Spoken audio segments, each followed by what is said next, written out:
afternoon, dear students. How are you all? Okay, I'm so happy that you all are fine and safe at your homes. So, shall we learn a new lesson today? Are you ready? Very good. So, today we are going to learn a poem.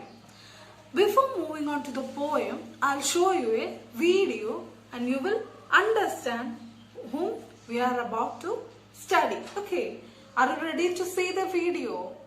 Very good. I'll show you.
So, you have seen the video, right? And what was the video about? Yes, very good. That was the video of a blacksmith working in a smithy. So, you all are familiar with blacksmith, right? We all have blacksmiths in our area, right? So, today in this chapter, we are going to study the poem, The Village Blacksmith, written by Henry Longfellow. Okay, so do you know anything about Henry Longfellow?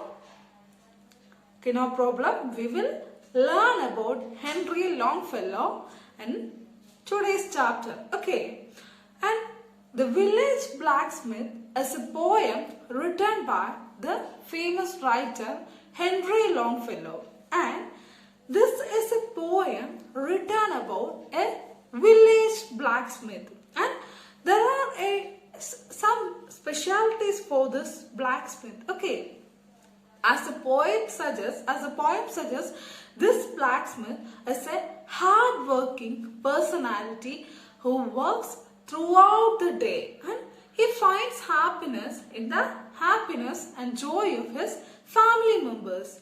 And towards the end of the poem, we can see that this blacksmith is a wonderful and a good person who is still living in the memory of his dead wife, and he is a person who lives for his children. And we can see that he is a person who is religious. He goes to church every Sunday, and he also finds happiness when he hears his daughter singing in the church choir, and it resembles this blacksmith about his wife singing. Okay, so this is a summary of some idea about this blacksmith we are going to study. Okay, so to sum up, we can say that this blacksmith is a family man. So I hope that you have got some idea of the poem, right? So and now we have to read the first three stanzas of the poem silently and individually, and you have to tell me which are the new words you found in the poem. Okay, are you ready? Okay, now read it.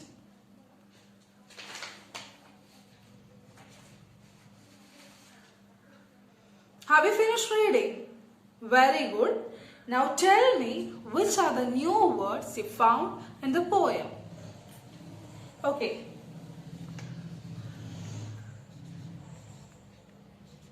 Sinew, then brownie, then tan, then bellow, and okay, sexton. So you have told me 5 words that are unfamiliar to you. We will discuss the meaning of these new words in our class. Okay, are you ready? Okay, so the first word you told me is sinew. We can pronounce this word as sinew. I'll show you a picture and you will understand the meaning of the word from the picture. Okay.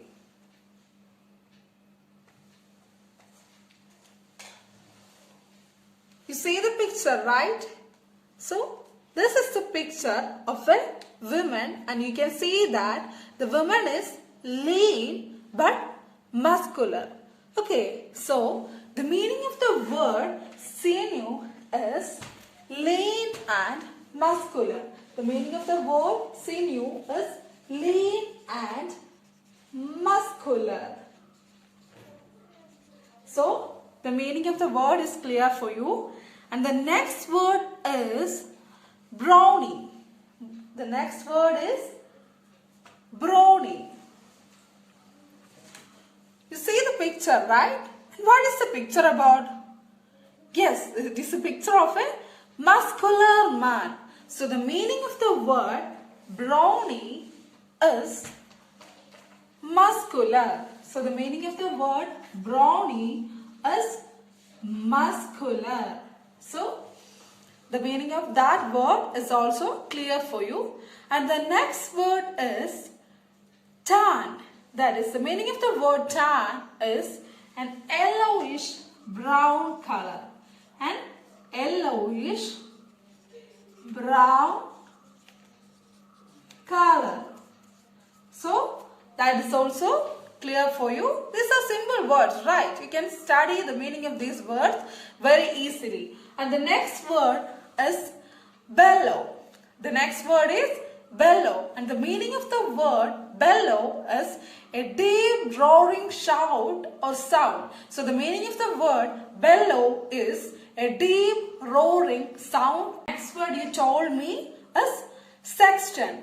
Sexton is a person who takes care of the churchyard and who is a person who takes care of the ring or the bell in the church, and a person who digs the graveyard, etc. Okay, so the meaning of the word sexton is also clear for you. So we have learned 5 new words today, which are the, yes, sinew, brownie, tan, bellow, and sexton. So I hope that all these words are now familiar for you, and the meaning of these new words are also clear for you. So you have to study these new words when you come on the next day. Okay. Now you have to find out examples for similes from the first 3 stanzas of the poem. Okay. Do you know what a simile is? Yeah, some of you know. Very good. So, I'll tell you what a simile is. So, a simile is a figure of speech in which we compass one thing with another. And we use the words like and as to compare 2 things in a simile. Okay, so I hope that the meaning of what a simile is clear for you. So now it's time for you to find out examples for similes from the first 3 stanzas of the poem. Okay, have you find out examples for simile?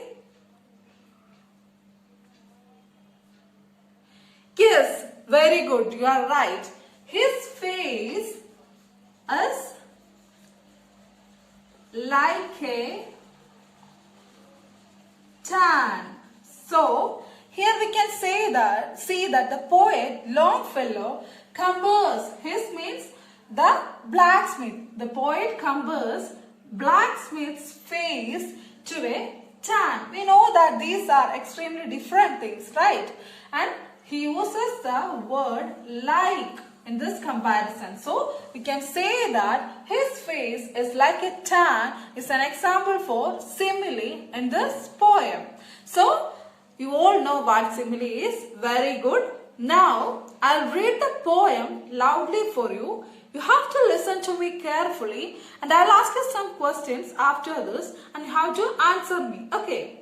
So listen to me carefully. The Village Blacksmith.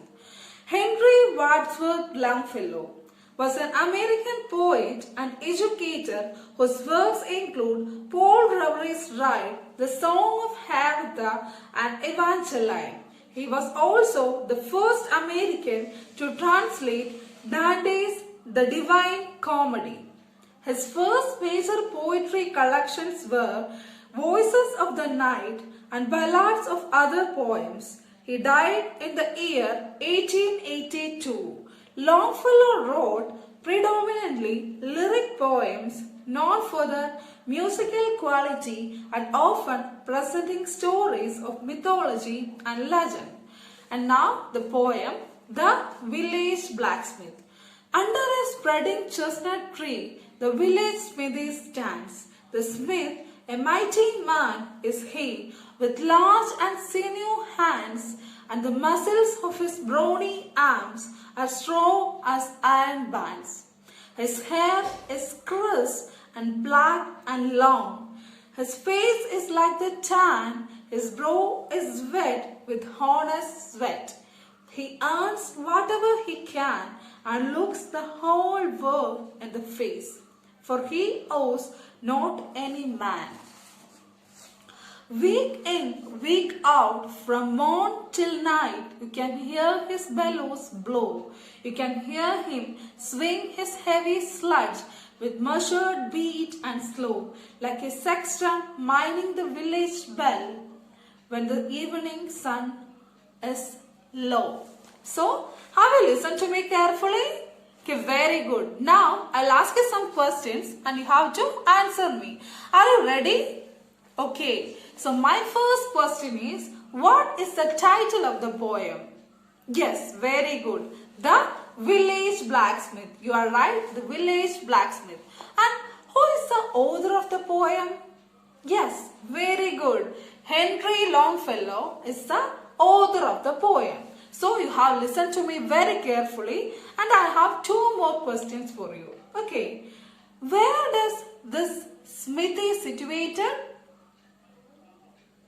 Very good. The village smithy is situated under the chestnut tree. So, you all have a good understanding of the poem. And there is one more question. Which are the words that the poet uses in the poem to describe the blacksmith? Which are the words? You have read the poem, right? Find out some words from the poem that describes the blacksmith or the strength of blacksmith. Which are the words? Yes, sinew, brawny, iron bands. Any other words? Okay, these are the words that the poet uses to describe the strength of the whom? Yes, the village blacksmith. So, you have read the poem, right? What have you understood from the poem? Yes, it is a poem about the village blacksmith who is strong and hardworking. And we can see that he is a mighty man who does not owe to anyone. He lives a life of hard work and he finds happiness in this hard work and he works day and night and throughout the day to earn a good living, right? So this is the poem about. Now I'll give you a task. You have to prepare a profile of the author. Who is the author? Yes, Henry Longfellow. You have to prepare a profile of the author, Henry Longfellow. Okay.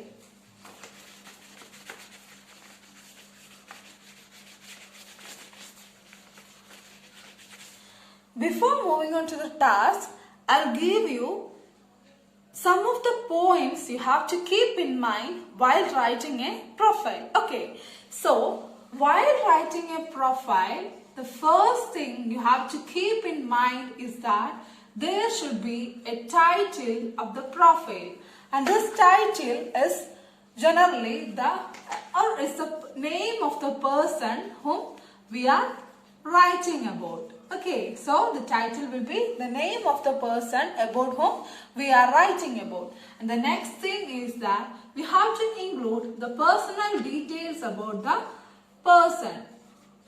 Okay, this includes the nationality. Okay, and next we have to give an idea about the awards he got and the contributions he had made to the society. Okay, so and lastly, and we have to write about the important dates or year in his life, that is the birth year and the year of his death, etc. Okay, and the last thing you have to keep in mind that the sentences we use in the profile should be short and it should also be meaningful. Okay, so are you ready to write this profile? Okay, now it's time for you to write the profile. You can write it.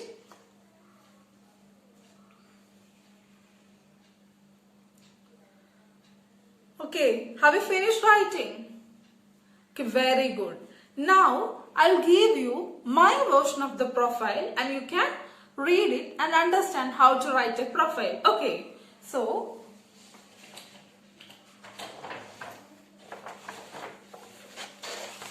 this is my version of the profile. So you can see that I have written the name of the author at the top of the profile. So Henry Longfellow, right? And this is the title of the profile. And Henry Longfellow was an American poet and educator. He was one of the most widely known and best loved American poets of the 19th century. His famous works are Paul Revere's Ride, The Song of Hiawatha, and the Evangeline. He was also the first American to translate Dante's Divine Comedy. He was famous for his lyric poems and for the musical quality.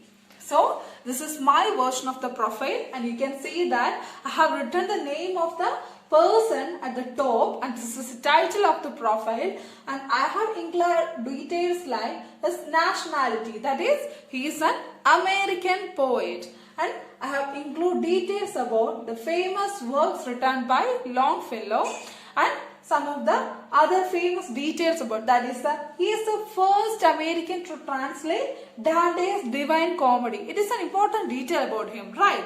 So you have to keep in mind that you have to include such important and specific details about the person whom we are writing about in the profile. So I hope that you all got a good idea about how you should write a profile, right? So what were the things? Yeah, there should be a title and the profile, the sentences used in the profile should be short and meaningful. We should include details about the author and the awards and the contributions he made, etc. So it is clear for you, right? So now I'll give you homework. You have to write an appreciation. You have to write an appreciation of the poem when you come in the next class. And also there is another homework for you. You can try to find out other poems with the same theme. Okay, so have you enjoyed the class? Okay, I'm so happy and glad to hear that you all enjoyed the class. So this is all for today. We will see in the next class, and don't forget to study the meaning of those 5 new words we learned in this class. Okay, so thank you.